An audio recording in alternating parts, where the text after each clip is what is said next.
আসসালামু আলাইকুম প্রিয় দর্শক, আজ একটা ছোট বিষয় নিয়ে কথা বলবো।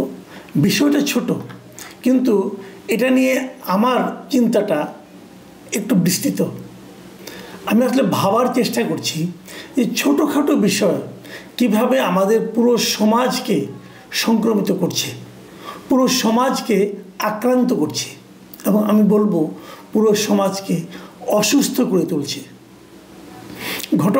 ঘটনাটা একটা ছোট্ট উপহার নিয়ে। উপহারটা হলো আমাদের জ্বালানি বিষয়ক উপদেষ্টা মিস্টার মোহাম্মদ ফজলুল কবির খান।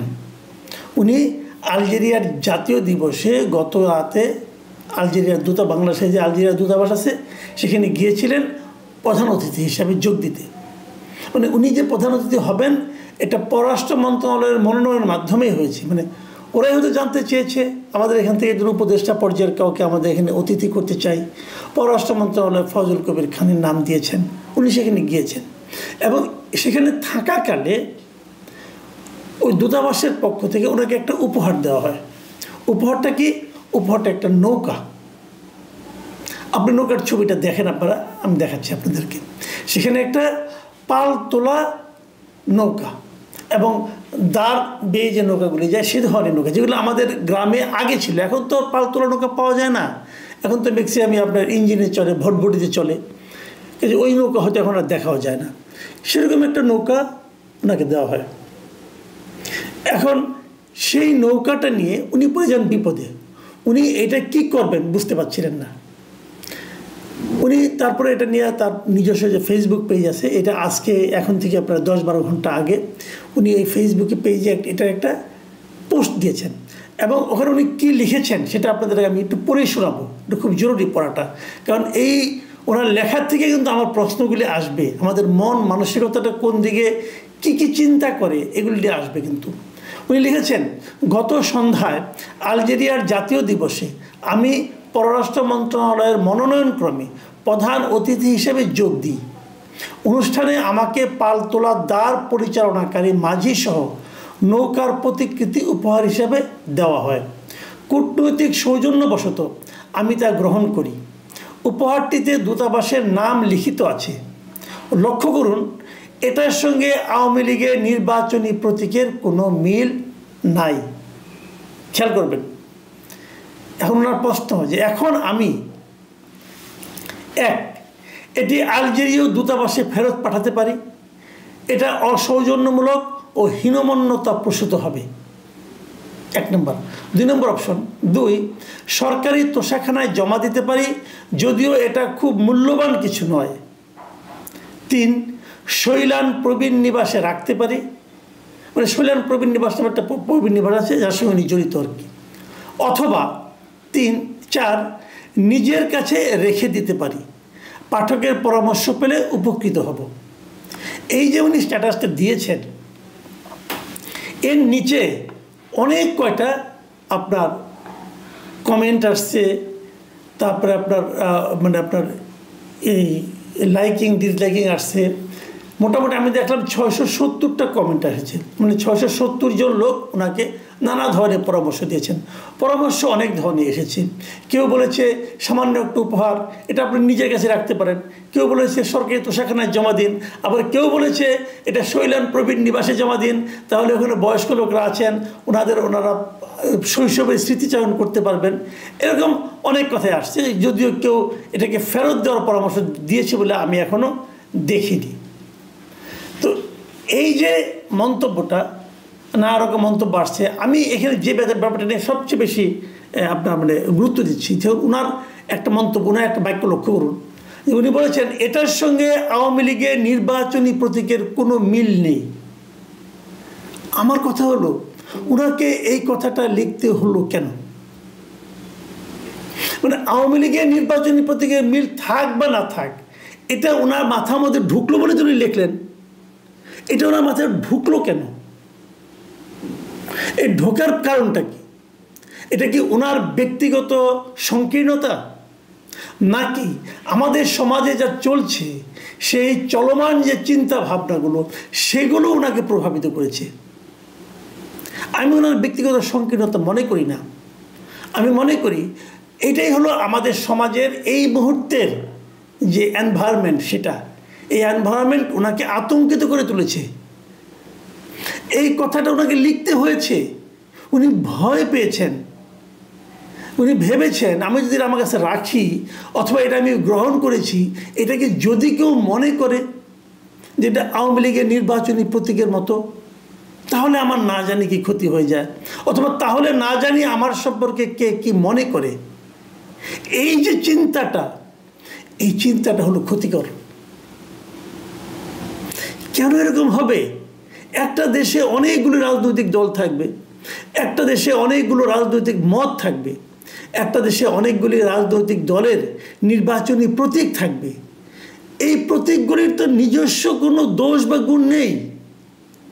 এই প্রতীকগুলো ইটসেলফ যে মার্কাটা আছে, সিম্বলটা আছে, এই সিম্বলটার কিন্তু কোনো ক্ষতি করার অথবা লাভ করার কোনো যোগ্যতা নেই, কোনো ক্ষমতা নেই। ক্ষতি করার ক্ষমতা হলো পলিটিশিয়ানদের মাথায়, লাভ করার ক্ষমতা ওনাদের মাথায়। এমনকি ওদের গঠনতন্ত্র নিয়েও আমার অত টেনশন নাই, কারণ ওই গঠনতন্ত্রকে কে কীভাবে প্রয়োগ করবে তার উপরে অনেক কিছু নির্ভর করে। কিন্তু ওনাকে এটা ভাবতে হয়েছে। ভাবতে হয়েছে কেন? যে কারো বাসায় যদি একটা নৌকা প্রতীকের বড় একটা প্রতীক থাকে, আপনি নিশ্চিত থাকেন যদি জানা যায় যে ওই বাড়িতে একটা নৌকার প্রতিকৃতি আছে বড় ধরনের, সেটা সোনার হোক রূপার হোক যা কিছু হোক, আপনি নিশ্চিত থাকেন ওই বাড়িতে একটা মব অ্যাটাক হতে পারে। যেমন ইন্ডিয়াতে আমরা দেখেছি না, কোন বাড়িতে ফ্রিজের মধ্যে গরুর মাংস আছে, অতএব সেখানে অ্যাটাক করে ওই বাড়ি ঘর পর্যন্ত পুড়িয়ে দেওয়া হয়, ওই লোকগুলিকে পর্যন্ত পুড়িয়ে দেওয়া হয়েছিল। এই সমস্ত খবর আপনি পেয়েছেন। এগুলি মব, এগুলি উন্মত্ত জনতার কর্মকাণ্ড, এবং সেই জনতাকে কিন্তু খেপিয়ে দেওয়া হয়। আমাদের এখানে মব তৈরি করা হয়, সেই মবের ভয় উনি বলেছেন বলে আমার ধারণা। দেখুন, আমি এই কিছু কথা বলি জিনিসগুলো, এই যে বিষয়গুলো আছে না, ধরেন আওয়ামী লীগ আমলে আমরা কি দেখেছি, জামাতে ইসলামে একটা প্রতীক ছিল দাঁড়িপাল্লা। দাঁড়িপাল্লাকে প্রতীক হিসাবেই রাখা যাবে না। কেন রাখা যাবে না? ওটা নাকি উচ্চ আদালতের ন্যায়ের প্রতীকের চিহ্ন। আপনার কি মনে হয় যে তখন ন্যায় ছিল এখন ন্যায় নাই? তাহলে এখন কীভাবে থাকলো? আগে কিন্তু উচ্চ আদালত থেকে কিন্তু একটা প্রশাসনিক অর্ডার দিয়ে কিন্তু বলা হয়েছিল যে এটা তাদের প্রতীক। এখন সেই প্রশাসনিক আদেশ কোথায় গেল? এখন দেয় না কেন তারা এই আদেশ? তার মানে তখনও এটাকে কিন্তু এক ধরনের হীনমন্যতার কারণে সরিয়ে নেওয়া হয়েছিল, অথবা কোনো একজনের চিন্তার কারণে, সেই চিন্তাকে সম্মান দেখাতে যে এটা করা হয়েছিল, যে চিন্তাটা সম্পূর্ণভাবে গণতন্ত্রের বিরোধী। এবং সেই ধরনের চিন্তা এখনও কার্যকর। আমার মনে আছে, আমি একটা ছোট্ট ঘটনা বলি। আমার মনে আছে আওয়ামী লীগ যখন ক্ষমতায় ছিল শেখ হাসিনার আমলে, আমাদের এই পরিচিত একজন ভদ্রলোক, উনি বিভিন্ন টক শোতে যেতেন। বিভিন্ন টক শোতে যখন যেতেন আমি দেখতাম উনি একটা মুজিব কোটের মতো পড়তেন, অথবা অন্য করে একটা সাফারির মতো একটা কোট পরতেন। তার পকেটের এইখানে একটা এই জায়গাটাতে একটা সোনার তৈরি নৌকা থাকতো। ওরা সবসময় কোট পিনের মতো লাগিয়ে রাখতেন, সোনার তৈরি নৌকা, সোনা দিয়ে বানানো নৌকা দেখতাম। ওনাকে আমি এখনও দেখি, এখনও উনি দেশের বাইরে পালিয়ে আছেন। দু একটা অনুষ্ঠানে ওনাকে আমি দেখলাম, টক শোতে অংশ নিয়েছেন বিদেশ থেকে, বিদেশি কোনো চ্যানেলে অংশ নিয়েছেন। এখন ওই নৌকাটা ওখানে দেখি না। কেন দেখি না? আগে কেন দেখতাম? তাহলে ওনার মন থেকে কি নৌকা উঠে গেছে নাকি? উনি তো, ওনার তো মবের টেনশন নাই, উনি তো দেশের বাইরে আছেন। তাহলে এখন নাই কেন? তাহলে কি নৌকার প্রতি ভালোবাসার ব্যাপারটা কিছু না? আসলে নৌকাকে বুকে তোলারও দরকার নাই, মাটিতে নামানোরও দরকার নাই। নৌকার জায়গায় থাক, পানিতে থাকুক আর ব্যালট পেপারে থাকুক, দলীয় প্যাডে থাকুক, কোনো সমস্যা নাই। ওটাকে বুকে তুলতে হবে কেন? এখন আবার দেখবেন ওই সোনার তৈরি ধানের শীষ চলে আসবে খুব শিগগিরই। কয়েকটা দিন অপেক্ষা করেন, ধানের শীষ আসবে, দাঁড়িপাল্লাও আসবে। তখন দেখবেন যে এই বুক পকেটের মধ্যে সোনার তৈরি লাগিয়ে নিয়ে হাঁটছেন। এটাই হবে তখন একটা দলের প্রতি তার কতটা, তার মানে আপনার চিন্তা, আনুগত্য, ভালোবাসা, তার প্রকাশ ঘটবে যে ওই প্রতীকটা কত ভরির তৈরি তার উপর। তো এই যে লোক দেখানো ভালোবাসা, এটারও কোনো মূল্য নেই।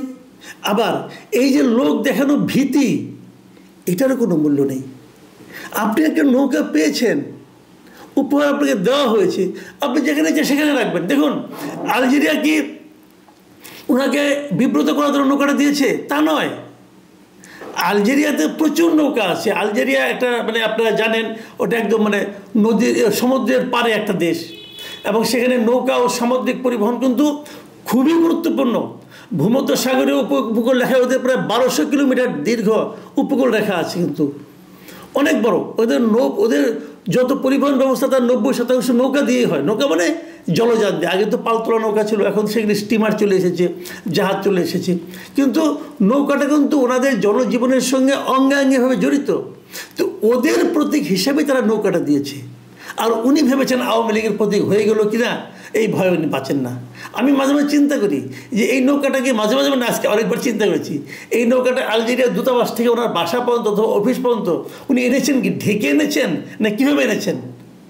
এত ভয় উনি পেয়েছেন। কিন্তু খুবই ইন্টারেস্টিং। আর সেই নৌকাটা পাওয়ার পর এই যে মানুষের কাছ থেকে পরামর্শ চাওয়াটা, এটাই বা কেন? হ্যাঁ, শেষ পর্যন্ত নৌকাটা উনি তোষাখানায় দিয়েছেন। তোষাখানা ব্যাপারটা আপনি জানেন, দেশে একটা আইন আছে যে রাষ্ট্রের কোনো একজন দায়িত্বপ্রাপ্ত মন্ত্রী, প্রধানমন্ত্রী, প্রেসিডেন্ট, ওনারা যখন কোনো বৈদেশিক কোনো জায়গা থেকে কোনো উপহার পান, বৈদেশিক অথবা দেশি, যখন কোনো উপহার পান, সেই উপহার সামগ্রীর মূল্যমান যদি 50,000 টাকার বেশি হয়, তাহলে সেই উপহার সামগ্রীটা উনি রাষ্ট্রীয় তোষাখানায় জমা দেবেন। মানে রাষ্ট্রীয় তোষাখানা মানে এটা মনে করেন আপনার অনেকটা মিউজিয়ামের মতো, সেখানে থাকবে। সেখানে অনেক কিছু আছে। কিন্তু যখন চাঁদে যায় তখন বাংলাদেশের পতাকা ছিল, ওগুলো অনেক কিছু আছে, এরকম অনেক গুরুত্ব, চাঁদের মাটি আছে, অনেক কিছু এখানে জমা দেওয়া আছে। এবং যারা নাকি বিভিন্ন পুরস্কার উপহার পেয়েছেন সেগুলো উনি জমা আছে। ওটা আগে প্রেসিডেন্ট বঙ্গভবনে ছিল, এখন সেটা সামরিক জাদুঘরে এখানে নিয়ে আসা হয়েছে। তো এই তোষাখানায় উনি শেষ পর্যন্ত জমা দিয়েছেন। তো কী হলো এখন? যে প্রতীককে আপনি ভয় পেয়েছিলেন, যেটা আপনি আপনার অফিসে রাখার সাহস পাননি, যেটাকে আপনি আপনার বাসায় রাখার সাহস পাননি, যেটাকে আপনি আপনার শৈলেন প্রবীণ নিবাসেও রাখার সাহস পাননি, সেটা এখন রাষ্ট্রীয় তোষাখানায় জায়গা পেয়েছে। ভালো, নৌকা আরও সম্মানিত হয়েছে। প্রিয় দর্শক, আগে আমাদের এই অফিস, তারপরে আপনার ঘর, তারপরে আপনার এই একটা মানে দাতব্য প্রতিষ্ঠান, এগুলোকে পরিষ্কার করার আগে না, আগে আমাদের মনটাকে পরিষ্কার করতে হবে। কোনটা কোন দলের নির্বাচনী প্রতীক এটা কোনো বিষয় না। নৌকা আমাদের প্রতীক, নৌকা আমাদের একটা বাহন, ধানের শীষ আমাদের একটা বাহন, দাঁড়িপাল্লাও আমাদের একটা মাপযন্ত্র। দাঁড়িপাল্লা ব্যবহার তো এখন নাই, এখন তো ওই মেশিনে হয়, ডিজিটাল মেশিনে সাধারণত ইউজ হয় বেশি। সবই আমাদের, এমনকি সর্বশেষ যে শাপলা কলি সেটাও আমাদের। এটা আমাদের ইতিহাস, আমাদের ঐতিহ্য, আমাদের সংস্কৃতি। প্রিয় দর্শক, এখন এই পর্যন্তই। আল্লাহ হাফিজ।